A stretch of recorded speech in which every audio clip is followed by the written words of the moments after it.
ससुराल का राज। एक दिन सुधा के लिए विवेक नाम के लड़के का रिश्ता आता है। अब क्या बताऊं बहन जी, मेरा बेटा विवेक सबसे अलग है। सच कह रही हूँ बहन जी, मेरे बेटे के अंदर इतने से भी बुराई नहीं है। ना तो वो शराब पीता है, ना सिगरेट पीता है और ना ही नॉनवेज खाता है।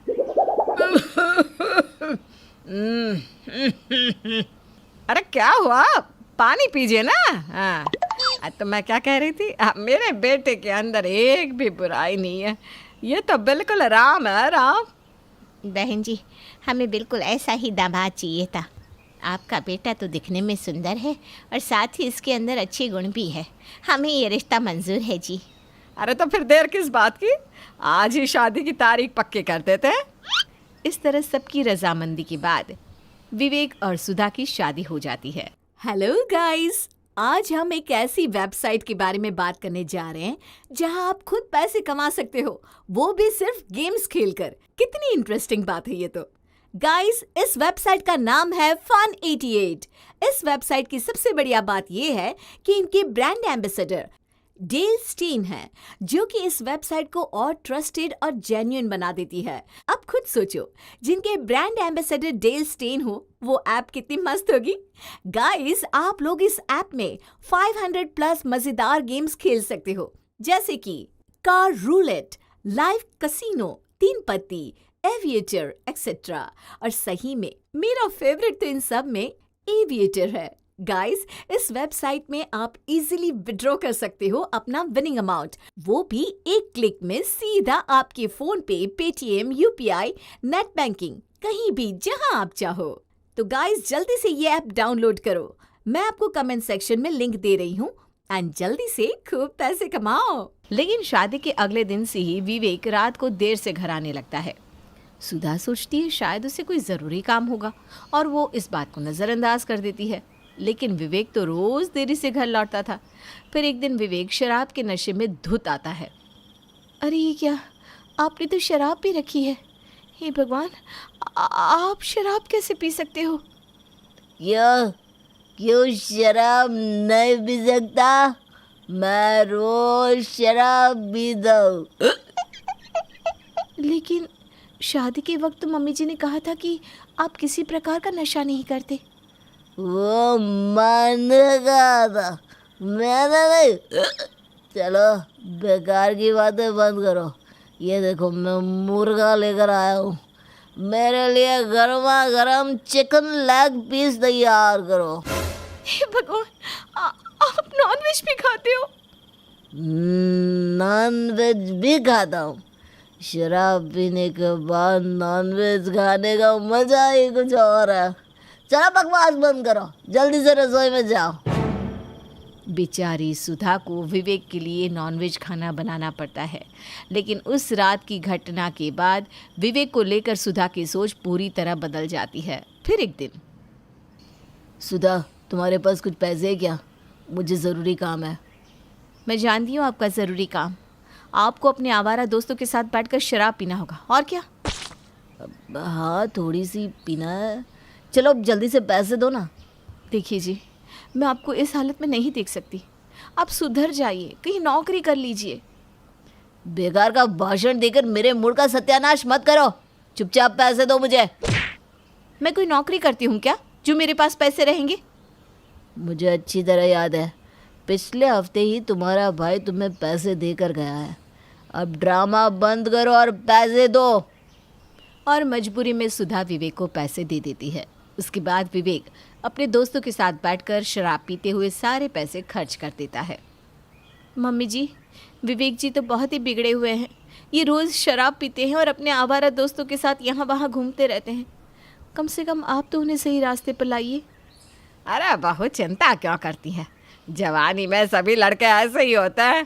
धीरे धीरे मेरा बेटा संभल जाएगा। जाकर मेरे लिए चाय बना दे। जा, बहुत देर से चाय पीने का मन कर रहा है। सुधा समझ जाती है कि जानकी सब कुछ जानते हुए भी जानबूझकर विवेक का साथ दे रही है, इसलिए वो जानकी से ज़्यादा बहस नहीं करती। दूसरी तरफ सुधा के ससुर गोपाल दास हमेशा विवेक को डांट लगाया करते थे, लेकिन उनकी डांट का विवेक पर कोई असर नहीं होता था। विवेक आए दिन अपनी पत्नी और माँ से पैसे लेकर शराब पीता रहता।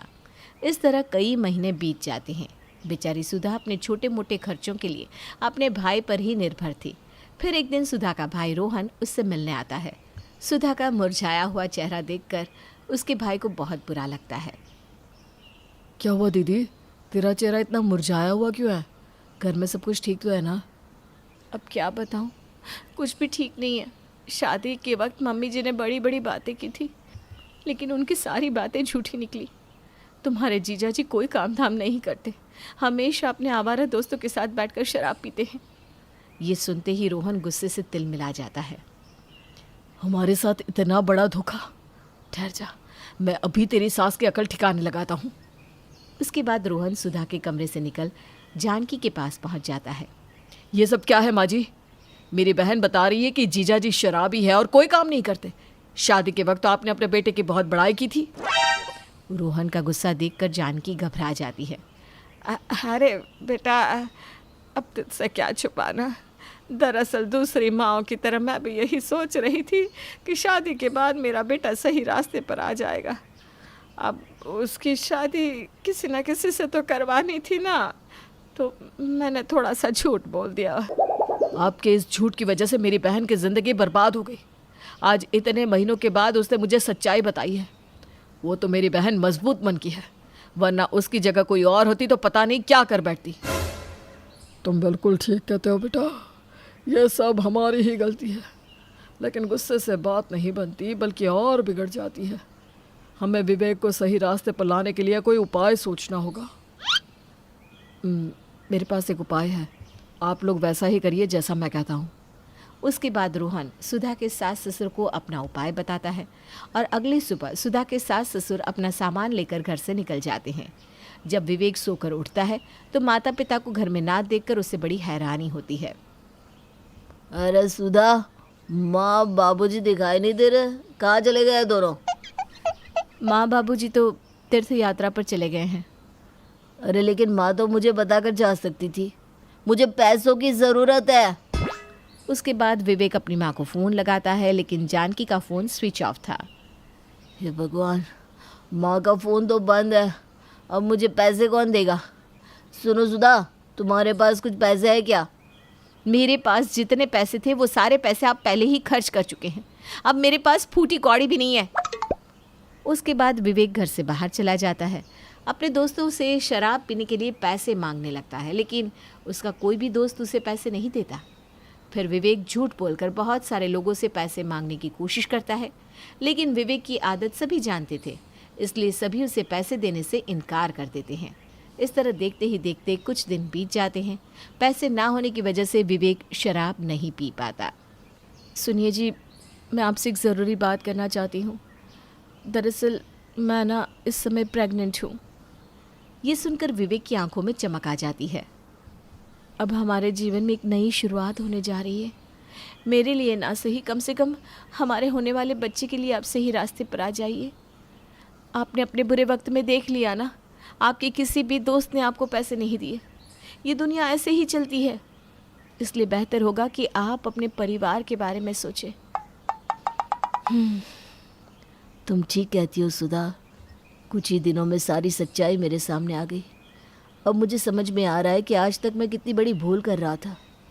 लेकिन तुम चिंता मत करो, मैं अपने होने वाले बच्चे को किसी प्रकार की कोई कमी नहीं होने दूंगा। उसके लिए जितनी मेहनत करनी पड़ेगी मैं कर लूँगा। विवेक की ये बात सुनकर सुधा को हिम्मत मिलती है।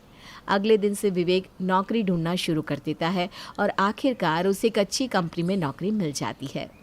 उसके बाद विवेक पूरी ईमानदारी और मेहनत के साथ काम करने लगता है। कुछ दिनों के बाद विवेक के माता पिता भी घर लौट आते हैं। देखते ही देखते कई महीने बीत जाते हैं और सुधा एक सुंदर से बेटी को जन्म देती है। इस तरह सब कुछ ठीक हो जाता है और सुधा अपने परिवार के साथ हंसी खुशी अपना जीवन जीने लगती है।